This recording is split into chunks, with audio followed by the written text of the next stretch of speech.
Mr. Chairman, while I concur to a very limited extent with those who would end the debate of finger pointing, I must remind my friends that the great American poet Emily Dickinson is right.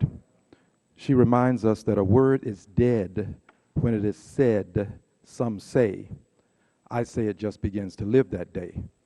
When you accuse the President of the United States of America of originating sequestration, it merits a retort, especially when someone else said, I got 98% of what I wanted. I got 98% of what I wanted. That wasn't the President who said, I got 98% of what I wanted. And then went on to say, after saying I got 98% of what I wanted, I'm pretty happy. I'm pretty happy. Wasn't the President, was the Speaker of the House. So now there's enough blame to go around. We ought to quit pointing the finger at the President, understand that what the House and the Senate approved is what became sequestration. But that's not the real issue that we have to confront today. It's written that if you know the truth will set you free. Please allow me to free a few souls today. The problem we confront is one related to financial services, but it goes to Wall Street. It goes to the notion that we have abdicated some of our authority to this extent.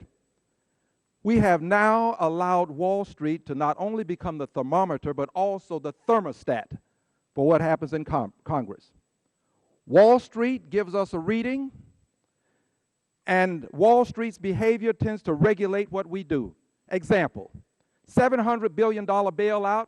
When we first voted against it and we saw the stock market spiraling out of control, we got right back in the game and we decided that we were going to pass it.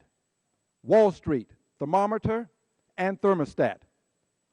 Wall Street is going to determine what's going to happen because we leave on Thursday. On Thursday, we leave. Sequestration takes place on Friday. If Wall Street spirals out of control, we'll be back. And we will take care of business. The unfortunate circumstance with doing business this way as it relates to my constituents is this. Wall Street doesn't take into immediate consideration the 6,000 children who may lose nutrition. It doesn't take into immediate consideration the 10 to 14,000 teachers that will be at risk. It doesn't take into immediate consideration the 70,000 children that may lose Head Start. Wall Street ought not regulate what happens on Home Street. There are three streets involved here. Wall Street, Main Street, but there's Home Street, where my people live, where my people suffer. Wall Street has become the thermostat for the Congress of the United States of America. We ought not wait until Wall Street acts before we act. Ours should not be a reaction, it should be an affirmative action that we take to protect people who live not only and work not only on Main Street, but who live on Home Street.